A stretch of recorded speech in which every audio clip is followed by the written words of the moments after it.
Namaskaram and good morning all, and let's start with the next concept in the basic concept chapter, which is concept 13, charging section. Now what do you mean by charging section, sir? ये charging section होता क्या है? What is the charging section? तो charging section को अलग अलग नाम दिए गए हैं. There are people who call charging section as the levy भी बोला जाता है, ambit बोला जाता है, okay, chargeability बोला जाता है, और charging section तो हम बोलते ही है, scope भी बोला जाता है. So every act will have its own charging section. Every taxation act will have its own charging section. GST में जाओगे तो सेक्शन 9 जो है वो चार्जिंग सेक्शन है. आप लोगों ने अगर पढ़ा होगा तो यहाँ पे इनकम टैक्स का जो है वो सेक्शन 4 है. Section 4 is the backbone section of the income tax. Section 4 से ही सारे जो प्रोविजन है इनकम टैक्स के वो इमर्ज हुए हैं. तो सेक्शन 4 पढ़ना इंपॉर्टेंट हो जाता है आपके लिए और मेरे लिए. सेक्शन 4 में क्या लिखा है? Section 4 talks about total income. Total income. तो what is taxable in India? So total income is taxable in India. Income tax का जो चार्ज है वो टोटल इनकम के ऊपर है, किसी सैलरी इनकम के ऊपर नहीं है, ओनली हाउस प्रॉपर्टी इनकम के ऊपर नहीं है, ओनली बिजनेस इनकम के ऊपर नहीं है, ओनली कैपिटल गेन के ऊपर नहीं है, ओनली अदर सोर्सेस के ऊपर नहीं है. The charge is on total income. The phrase total income is a very big phrase. It will take a lot of time, more than 60 to 70 hours, to understand what exactly I mean by this particular phrase, total income. यही निकालना difficult होता है. Yesterday we have computed taxation. If you have a total income, computation of tax is a matter of fraction of minutes. Okay, and if you are having a software in practical life, then computation of tax is a matter of fraction of seconds. In a seconds you will get a tax. But computing total income requires a talent. Computation of total income requires understanding of whole law. And therefore, you should understand the chargeability is on total income. So total income earned by, total income earned, it has to be earned. Earned by whom? Earned by a person. Total income earned by a person. You have to be a person. A person होने बहुत जरूरी है. If you are not a person, you won't be liable to pay tax. लेकिन person का definition is inclusive definition. It includes everything. Individual, HUF, AOP, BOI, firm, LLP, company, local authority, और जो नहीं होते उनको आर्टिफिशियल जुरिडिकल पर्सन में cover किया जाता है. Okay, then total income earn by a person. Sir person ने अर्न तो करना चाहिए, but in which year? Right now we are in a financial year, और right now we are in a assessment year 21-22. Our AY is 21-22. Right now I'm teaching you in AY 21-22. You people will be writing exam in AY 21-22, but we will never be talking about 21-22's income. We will always be talking about income earned during the previous year 2021. Please remember this. So total income earned by a person in a previous year. Oh, in a previous year. So total income earned by a person in a previous year. So charge of income tax is not on an income earned in the current year. Charge of income tax is on income earned during the previous year. So this is also you should understand. The next one, total income earned by a person in a previous year shall be assessed. Sir, ये assessed word क्या होता है? Assessed word means assessment. Assessment means computation. Everything I'm going to teach you, I'm just trying to give you main words. Total income earned by a person in a previous year shall be assessed in assessment year. Okay, in assessment year. आपका assessment जो होता है वो assessment year में होता है. Okay, assessment year. Total income earned by a person in a previous year shall be assessed in a assessment year. और जो tax rate होंगे वो आपको लेने पड़ेंगे, बोरो करने पड़ेंगे. टैक्स रेट्स प्रीवेलिंग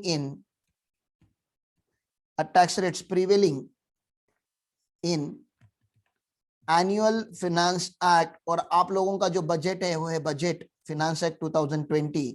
बजट 20 के हिसाब से आप लोगों को टैक्स का लॉ एप्लीकेबल होता है. So this is what you must understand, my dear friends. क्योंकि आप लोगों ने ये सब थोड़ा बहुत पढ़ लिया है पहले भी. I don't want to waste my more time into it, but I don't want to leave it as well. तो मैंने क्या करना है, आपको फटाफट बतानी है सारी चीजें. सेक्शन 4 चार्जिंग सेक्शन, लेवी भी इसको बोला जाता है. This is the core section, backbone section of income tax. यहाँ पे कुछ फ्रेजेस दिए हैं. Total income earn bye a person. total income earned by a person in a previous year shall be assessed in assessment year at tax rates prevailing in annual finance act. ये बात, इन्हीं बातों को हमको detail में पढ़ना है sir. Total income तो बाद में समझ लेंगे, पहले इनकम मतलब क्या वो समझते हैं. Definition of income is written in section 2 clause 24. Definition of income is almost 2.5 page का डेफिनेशन या 3 पेज का डेफिनेशन आप पकड़ लो, and still the definition is the inclusive definition. Now you need to understand one phrase here. There is a difference between the definition. There are two types of definition in law we are having. We are having inclusive definition, and we are having exhaustive definition. Can anybody tell me how do you identify inclusive definition कि ये definition inclusive है?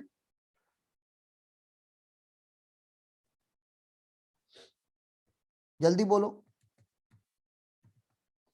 Can you please tell me ये definition inclusive है, कैसे पता चलता है आपको एक particular definition?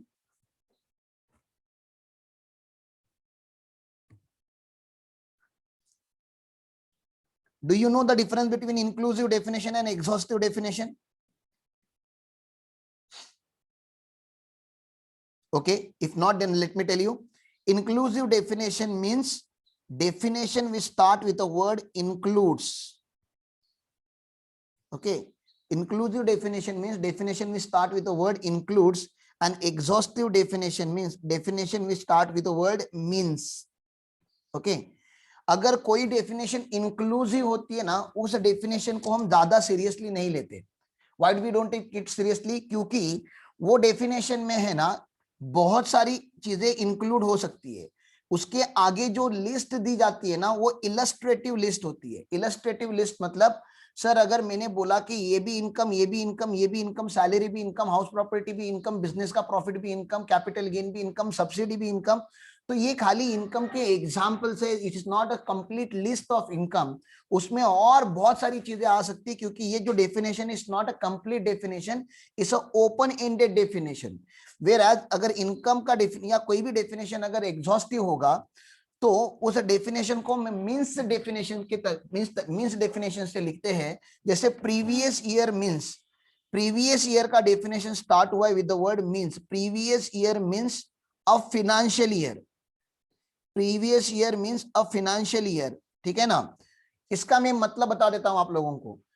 आपने अकाउंट्स में कोई भी क्वेश्चन सॉल्व किया है क्या जो दिसंबर एंडिंग का था? दिसंबर एंडिंग, ये प्लीज टेल मी. अकाउंट में कोई आपने दिसंबर एंडिंग बैलेंस शीट बनाई है क्या? बैलेंस शीट एज ऑन 31 दिसंबर 2021 ऐसा कुछ भी आप बनाया आप लोगों ने? ठीक है ना. क्या आप टैक्स में भी ये बोल सकते हो कि सर मुझे भी ना अप्रैल से मार्च तक का इनकम के ऊपर टैक्स नहीं भरना है, जनवरी टू दिसंबर के ऊपर टैक्स भरना है, because I prepare balance sheet from January to December, I wanted to pay tax on January to December wala income. Can you say this in income tax? Please tell me. No. Why you cannot say? Because the definition does not give you the freedom. Definition ने बोल दिया है कि income earned in a previous year is taxable and previous year is the financial year. It has to be financial year. तेरा accounts तू कब prepare करता है? 12 महीने का अकाउंट प्रिपेयर करता है, 6 महीने का करता है, 9 months का करता है, that is your problem. Our financial year will always end on 31st March. It has to end on 31st March. Please understand this, because the definition is very much clear. It is not giving any freedom to any assessee. Otherwise, there will be distortion. There will be mismatch in the country. Somebody is filing income tax return on July income. Somebody is filing on December's income. Somebody is filing on March income. We don't want that kind of freedom to be given to the citizens of India, because this is a law. This is not an account that you are preparing for the management. So we have to have a common law for all the citizens, and therefore they say the definition, exhaustive definition, is a strict definition. आप समझो, बहुत strict definition होती है. उसमें जो लिखा है बस वही सच है, उसके अलावा आप यहाँ वहां नहीं जा सकते. जैसे मैं आपको बताता हूं, अभी आप लोग मैक्सिमम लोग, अपन लोग महाराष्ट्रियन लोग हैं, ठीक है ना. अपने ना भगवान लोगों की लिस्ट खत्म होती है ना रिलेटिव्स की, लेकिन इनकम टैक्स में आप लोगों ने सेक्शन 56 सबसेक्शन 2 क्लॉज 10 पढ़ के रखा हुआ है ना. आपको पता है ना, gift from relative, gift from relative is not taxable. I hope you know this ना. Gift from relative not taxable. Hello, yes sir. Gift from relative not taxable, ये हमारी बात हो चुकी है ना, आप लोगों ने सुन लिया ये बात, गिफ्ट फ्रॉम रिलेटिव। अब यहाँ पे रिलेटिव का डेफिनेशन कंप्लीट लिस्ट का होना चाहिए ना, कि यही रिलेटिव है। M I right? कि only mother and father relatives होते हैं, only linear ascendant and linear descendant relative होते हैं, only brother and sister relative होते हैं, only brother and sister of your parents वो रिलेटिव होते हैं, brother and sister of spouse आपके रिलेटिव होते हैं। तो सर यहाँ पे जो लिस्ट है ना रिलेटिव की, वो एग्जॉस्टिव है। Okay, you can not bring, हाँ वो मेरी मानलेली मावशी, मामा, काका, काकाचा मामा, no, you can not bring the extended list of definition here, you have to be exhaustive. Only this people are relative, your cousins, cousins आप समझते हो ना, आपके चाचा के जो लड़के होते हैं, मौसी के जो लड़के होते हैं, your cousins are not your relative according to this definition. और अगर आपके कजिन्स ने अगर आपको गिफ्ट दिया तो फुल्ली टैक्सेबल होता है, do you know that? Cousin समझते हो ना तुम लोग? अगर कजिन, क्योंकि कजिन यहाँ पे रिलेटिव नहीं है, वैसे देखोगे तो ब्लड हमारा सेम है, हम लोग सेम फैमिली के लोग हैं, लेकिन सर यहाँ पे डेफिनेशन में कंसिडर नहीं किया जाता। डेफिनेशन में उन्हीं को कंसिडर किया जाता है जो जिनको लिखा गया है, क्योंकि हमारी जो डेफिनेशन है वो मीन्स डेफिनेशन है, रिलेटिव की डेफिनेशन। तो there are two types of definition we have in law, inclusive definition and exhaustive definition. Exhaustive definition को पढ़ने के टाइम पे थोड़ा एकदम फोकस रहना पड़ता है, because whatever is written here is a complete, it's a close ended definition. A definition which start with the word includes is a open ended definition, और उसमें बहुत सारी चीजें और इंक्लूड हो सकती है, बिकॉज जो लिस्ट दी गई है वो खाली इलस्ट्रेटिव लिस्ट है। ओके, तो इनकम का जो डेफिनेशन है हमारा 2-3 पेज का डेफिनेशन, मैं आपको दिखाऊंगा वो डेफिनेशन भी, वो इंक्लूसिव डेफिनेशन है, ठीक है ना, that definition is inclusive definition. तो उसमें ज्यादा सीरियसनेस लेने की जरूरत नहीं है, आप जैसे जैसे चैप्टर पढ़ते जाओगे आपके 5 हेड कंप्लीट हो जाएंगे तो आपको इनकम का डेफिनेशन समझ में आ जाएगा। Income forms part of total income. Income forms part of total income and incomes which does not form part of total income. अब इस लैंग्वेज का गेम समझो आप। मेरा चार्ज किसके ऊपर है? इनकम टैक्स का चार्ज इनकम के ऊपर नहीं है, इनकम टैक्स का चार्ज टोटल इनकम के ऊपर है। सर इसमें फर्क है, इनकम टैक्स का चार्ज कोई भी रैंडम इनकम के ऊपर नहीं है, नहीं नहीं नहीं नहीं नहीं, इनकम टैक्स का चार्ज जो है वो टोटल इनकम के ऊपर है। सर क्या फर्क है इनकम और टोटल इनकम में? बहुत बहुत फर्क है इनकम और टोटल इनकम में। मुझे बताओ, अगर मैंने फार्मिंग किया, मैंने I have a dream to become a farmer and I have started taking a basic training about it, ठीक है, मैंने अगर फार्मिंग इनकम किया और फार्मिंग इनकम कमा करके, मैंने जरा प्लीज अंडरस्टैंड करो, फार्मिंग किया मैंने, बहुत सारे प्लांट्स लगाए यहाँ पे, और ये फार्मिंग इनकम करके मैंने 20 लाख कमाया, ठीक है ना, फार्मिंग इनकम किया और यहां से 20 लाख कमाया, इज इट टैक्सेबल और एग्जम्प्ट? एग्रीकल्चर इनकम एग्जेम्प्ट है सर एग्रीकल्चर इनकम एग्जम्प्ट है, ठीक है ना, आप लोगों ने ये बोल दिया एग्रीकल्चर इनकम एग्जम्प्ट है। एग्जम्प्ट का मतलब क्या होता है पता है आप लोगों को? एग्जम्प्ट का मतलब होता है कि ये इनकम तो है ना, डू यू अग्री ये इनकम है मेरे लिए? भैया इनकम तो है ना, भाई मैंने एग्रीकल्चर किया तो ये मेरा इनकम है, I have done that particular efforts and मैंने उसको क्रॉप लगाना, फिर वो आपको पता है you might be a farmer son, और आप लोगों ने फार्मिंग देखा हुआ है, तो बहुत एफर्ट्स लगता है इसको करने के लिए, और वो करके मैंने 20 लाख का इनकम बहुत मेहनत से कमाया हुआ है, तो this is my income, but this is not your total income. अच्छा ये टोटल इनकम नहीं है, ठीक है ना, this is your income but this income does not form part of total income. आपको ये वर्डिंग समझ में आ रहा है? इनकम इनकम तो है, लेकिन ये इनकम क्या नहीं है? This income does not form part of total income. और जो चार्जेबिलिटी है सेक्शन 4 की, वो टोटल इनकम के ऊपर है। मैं आपको लीगल अंडरस्टैंडिंग दे रहा हूं, मैं आपको एग्जांपल नहीं बता रहा हूं कैसे रीड करना है लॉ को, वो समझा रहा हूं कि जो income which does not form part of total income में कवर्ड होता है, उसके ऊपर चार्ज ही नहीं है, टैक्स ही नहीं है, कंप्लीटली फ्री है हो। Am I clear about this? Yes sir yes, ठीक है ना। इनको ही आप प्यार से क्या बोलते हो? Income which does not form part total income को ही आप प्यार से क्या बोलते हो? Exempt income. एग्जम्प्ट इनकम के कुछ एग्जांपल्स यहाँ पे दिए मैंने, 10(1) Indian agriculture income, share of profit from HUF, share of profit from firm, ये शायद आप लोगों ने पढ़ा होगा। सर तो फिर income which forms part of total income, इसमें क्या क्या आता है? इसमें सैलरी आता है, इसमें हाउस प्रॉपर्टी आता है, इसमें पीजीबीपी आता है, इसमें कैपिटल गेन आता है, इसमें आईएफओएस आता है, इसमें दुनिया भर की चीजें आती है, ठीक है ना। सर इसके ऊपर हम टोटल इनकम कंप्यूट करेंगे, लेकिन सर कौन सा टोटल इनकम इंडिया में टैक्सेबल है वो बता दो ना। क्या टोटल इनकम मतलब ग्लोबल इनकम, क्या टोटल इनकम मतलब इंडियन इनकम, क्या टोटल इनकम मतलब Indian plus foreign income. Sir कौन सा टोटल इनकम? तो scope of total income depend होता है आपके रेसिडेंशियल स्टेटस पे। ये बात समझे आप लोगों को कि आपका स्कोप क्या होगा ना, आपका कौन सा इनकम इंडिया में टैक्सेबल होगा, ओनली इंडियन इनकम इंडिया में टैक्स होगा कि Indian income plus foreign income India में टैक्स होगा। ये डिपेंड है आपके रेसिडेंशियल स्टेटस पे, सिटीजनशिप पे नहीं, रेसिडेंशियल स्टेटस पे। अगर तुम इंडिया के रेसिडेंट रहोगे तो ग्लोबल इनकम टैक्सेबल, अगर तुम नॉन रेसिडेंट रहोगे तो खाली इंडियन इनकम टैक्सेबल। तो आपके रेसिडेंशियल स्टेटस पे स्कोप डिफाइन होता है, वो सेक्शन 5 में लिखा हुआ है, नेक्स्ट चैप्टर में लिखा हुआ है, वहां पे हम थोड़ा विजिट कर लेंगे। आगे की बातें बता देता हूं आपको। पर्सन का डेफिनेशन भी गवर्नमेंट ने इंक्लूसिव लिखा हुआ है। Person includes individual, HUF, AOP, BOI, whether registered और unregistered. Firm includes LLP, company, local authority और आर्टिफिशियल जुरिडिकल पर्सन। आर्टिफिशियल मतलब नॉन लिविंग, जुरिडिकल मतलब नॉर्मली देखोगे तो आपको भगवान दिखेगा, आप किसी मंदिर में जाओ, ठीक है ना, नॉर्मल आई से देखोगे तो आपको भगवान दिखेगा, लेकिन अगर आप ठीक से देखो तो आपको एक पत्थर दिखेगा जो पैसे कमा रहा है, ठीक है ना। तो with a normal eye it is a मूर्ति, आप लोगों को उसकी प्रेयर करनी है, पूजा करनी है। लेकिन अगर आप जुरिडिकल नजरों से देखोगे, लीगल, जुरिडिकल मतलब लीगल आई से अगर आप देखोगे उसको, तो एक पत्थर रखा है जो पैसे कमा रहा है, बहुत सारे पैसे कमाता है, करोड़ों में पैसे कमाता है, तो उससे उससे भी हमें टैक्स लेना पड़ेगा। तो आर्टिफिशियल लोग भी पैसे कमा सकते हैं, ऐसी यहाँ पे बात की गई है। सर प्रीवियस ईयर का डेफिनेशन मैंने आपको बता ही दिया, प्रीवियस ईयर का डेफिनेशन मींस का है, तो आपके पास चॉइस नहीं है प्रीवियस ईयर चेंज करने का।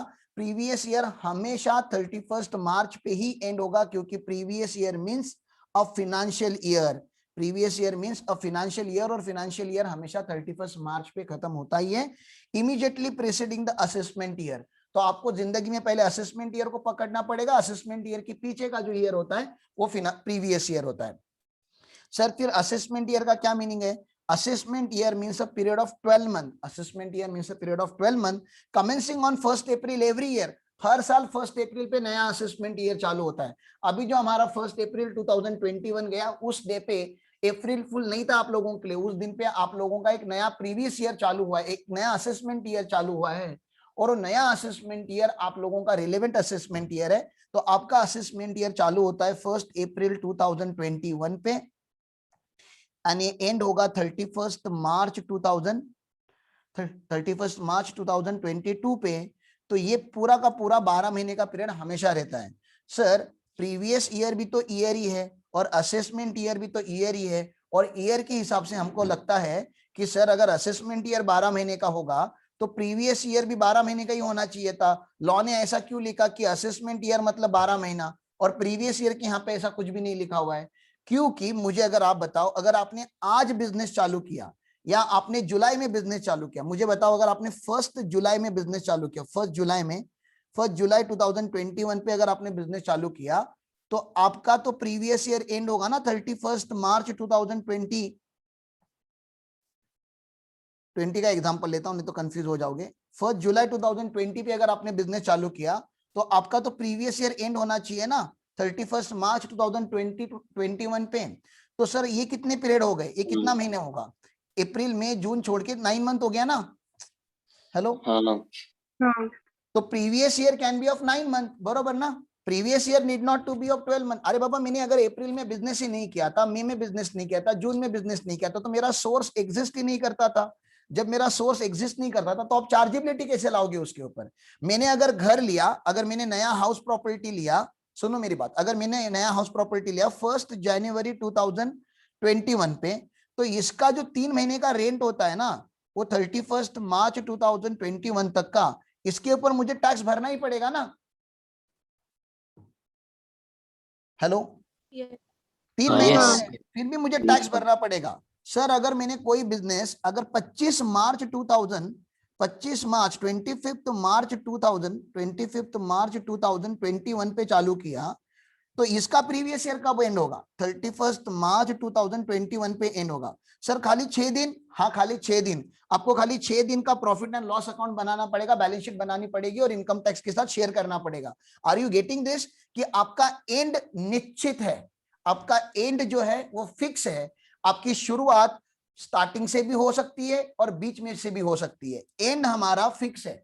तो previous year will always and on 31 मार्च 2021, 31 मार्च 2021। हाँ, आपका बहुत पुराना बिजनेस है तो आपका अप्रैल से लेके मार्च तक का बिजनेस चलेगा।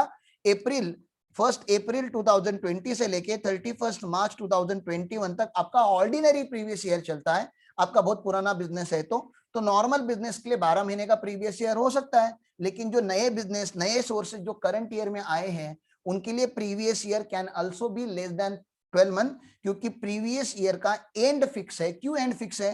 क्योंकि 1 अप्रैल 2021 पे असेसमेंट ईयर चालू होता है और असेसमेंट ईयर में जो आपने 31 मार्च तक का इनकम कमाया है उसके ऊपर टैक्स लगता है।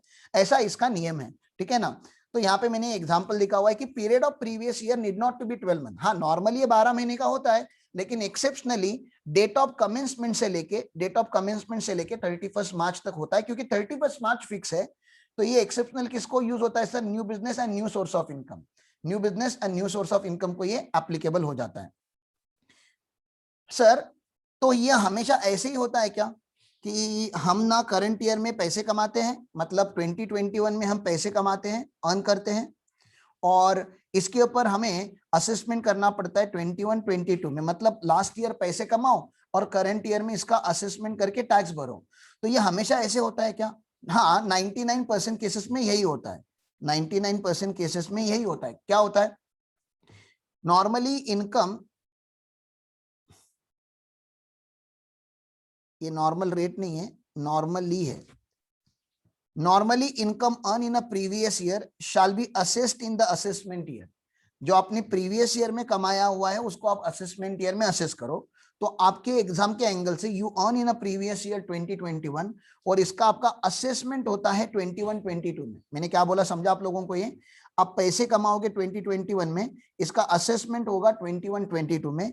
लेकिन अगर आपके लाइफ में कोई ऐसा बंदा है जो विजय माल्या है, ठीक है ना, इनकम टैक्स को पता है कि ये दूसरा विजय माल्या है, ये इंडिया में पैसे कमाएगा और ये इंडिया छोड़ के लंदन जा रहा है, ठीक है ना, ये इंडिया छोड़ के लंदन जा रहा है, आपको पता है, तो और आपने इसको एयरपोर्ट पे पकड़ लिया, तो आपको लग रहा है क्या कि आप नेक्स्ट ईयर आने का वेट करोगे? जल्दी बोलो। कोई एक इंडियन पर्सन है, वो परमानेंटली लीव्स इंडिया है, he is permanently living India, क्या आपको लग रहा है वो असेसमेंट ईयर में आके टैक्स भर पाएगा आपको? नहीं। नहीं, वी डोंट ट्रस्ट दैट, ठीक है ना। तो इनकम टैक्स वाले क्या करेंगे? इनकम टैक्स वाले इस पर्सन को बोलेंगे सर बाकी सब तो रहने दो, आप यहाँ का टैक्स यहाँ पे भर के जाओ, आपका अभी असेसमेंट ईयर में नहीं होगा, आपका अभी असेसमेंट प्रीवियस ईयर में ही होगा। आप जब तक इंडिया छोड़ रहे हो उसके उस दिन तक जितना भी आपने इनकम कमाया हुआ है उतने इनकम पे आपको यहीं पे टैक्स भरना है, टैक्स क्लियरेंस सर्टिफिकेट लेना है और फिर इंडिया से जाना है, ठीक है। तो यहाँ पे देखो एक्सेप्शनल रूल क्या है, income earn in a previous year shall be assessed in a previous year itself. ऐसे भी कुछ सेक्शन है हमारे लॉ में, ठीक है, जहां पे अर्न भी 2021 में किया जाएगा और असेस भी 2021 में किया जाएगा। उसका एक एग्जांपल है shipping business of non resident. भैया ये shipping business of non resident क्या होता है? ये इंडिया है, इधर ही बता देता हूं, ये इंडिया है और यहाँ पे एक शिप आके खड़ा है, ठीक है ना, यहाँ पे एक शिप आके खड़ा है, इस शिप में 2 कंटेनर अभी इंडिया से लोड हुए। ये जो शिप का मालिक है he is a non resident person. बोलो ये जो 2 कंटेनर इंडिया से लोड हुए, is he liable to pay tax in India? He is a non resident, जल्दी बोलो। क्या इस नॉन रेसिडेंट ने इंडिया से इनकम कमाया? ये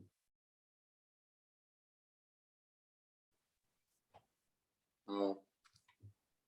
2 कंटेनर इंडिया से लोड हो गए हैं, कोई एक नॉन रेसिडेंट है, नॉन रेसिडेंट मतलब फॉरेन का पर्सन ना, और उसने इंडिया से अगर कंटेनर लिए, पैसेंजर लिए, तो इंडिया में इनकम अक्रू हो गया ना, अक्रूज इन इंडिया, ये इंडियन इनकम है यस। और इंडियन इनकम इस नॉन रेसिडेंट के हाथ में टैक्सेबल हो जाएगा, ठीक है।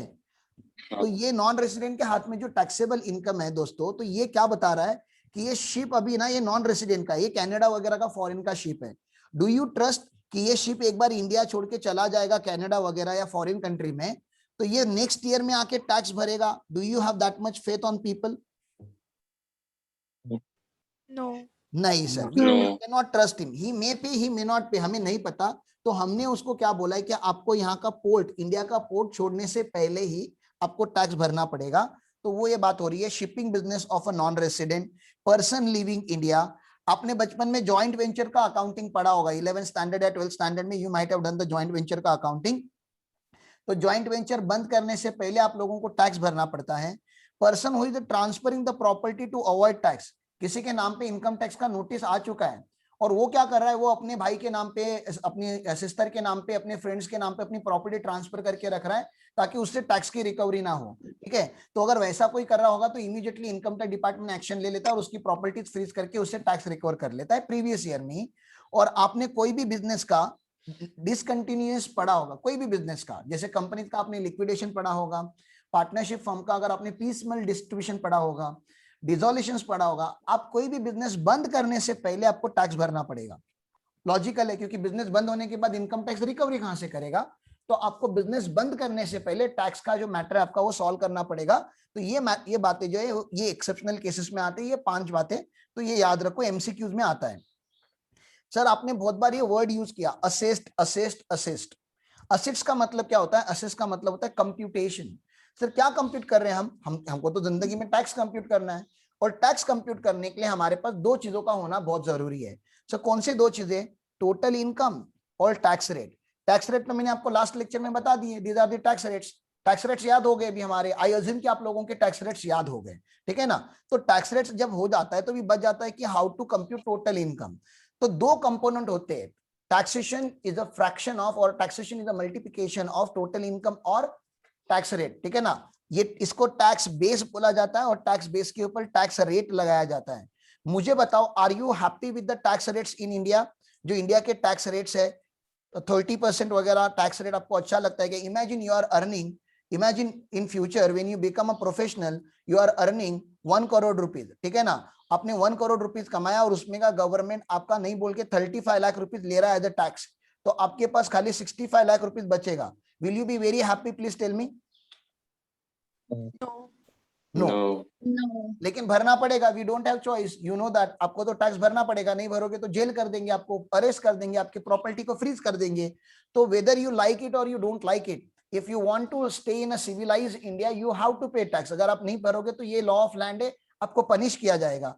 तो सर ये इतना ज्यादा नहीं लेना चाहिए था ना, थोड़ा कम लेना चाहिए था, तुम्हें भर भी देता खुशी खुशी, सर मुझे भी देश के लिए कुछ करना है। तो प्रॉब्लम क्या है ना, आज के तारीख में hardly 3% of the population, which is approximately 5 crore plus, ठीक है ना, hardly 3% of the population which is 5 crore plus is paying taxes, that too after manipulation। मतलब ये 5 करोड़ लोग जो टैक्स भर रहे हैं ना, वो भी आफ्टर मैनिपुलेशन भर रहे हैं। तो आप इतना समझो कि 97% पॉपुलेशन टैक्स ही नहीं भर रहा है। अब तुम इमेजिन करो ना, इंडिया का इतना बड़ा ग्रुप है, इतना बड़ा ग्रुप है, 130 करोड़ प्लस लोग है, उसमें का खाली इतने से ही लोग टैक्स में कंट्रीब्यूट कर रहे हैं। तो डोंट यू थिंक इंडिया का टैक्स बेस कम है? हेलो, यस पूरे पॉपुलेशन में हाँ। से इतने ही लोग टैक्स भरे, तो इंडिया का टैक्स बेस कम है, इसलिए टैक्स रेट ज्यादा है। कम लोगों से, आप ऐसे समझो ना, आपके बैच में अगर 50 लोग हैं और हमें 50 लोगों के लिए अगर केक लाना है, और 50 लोगों के लिए केक लाने के लिए या खाना लाने के लिए खाली 3 लोग अगर कंट्रीब्यूट करेंगे, तो 3 लोगों के सर के ऊपर कितना बर्डन आएगा। वही अगर 50 लोगों के लिए अगर खाना लाना है या केक लाना है, अगर 50 में के 50 लोग अगर कंट्रीब्यूट करते, तो पर हेड जो कॉस्ट होता है वो कम हो जाता है ना। Yes, sir. यस। तो आज के तारीख में हमारा टारगेट क्या होना चाहिए? As a tax teacher what is my target? As a tax professional what should be your target? आज के तारीख में you people are somewhere here, आप समझ रहे हो ना, you are a non contributories, you don't pay tax, you are non taxable person, am I right? You don't pay income tax. Yes Yes, you Yes. don't pay income tax as of now. You are forming part of this 97% population. My target is to bring you in a tax bracket. Sir, tax bracket में आने के लिए क्या करना पड़ता है? कुछ नहीं, पैसा कमाना पड़ता है, पैसा, और अच्छा खासा पैसा कमाना पड़ता है। You tell me, will you be very happy to earn hundreds of lakh rupees? Will you be happy? बोलो। Yes. अरे तुम हाँ। 100 लाख 200 लाख 300 लाख अगर मतलब महीने का साल का कमा रहे हो 2-3 करोड़ रुपया, will you be happy with that? Yes.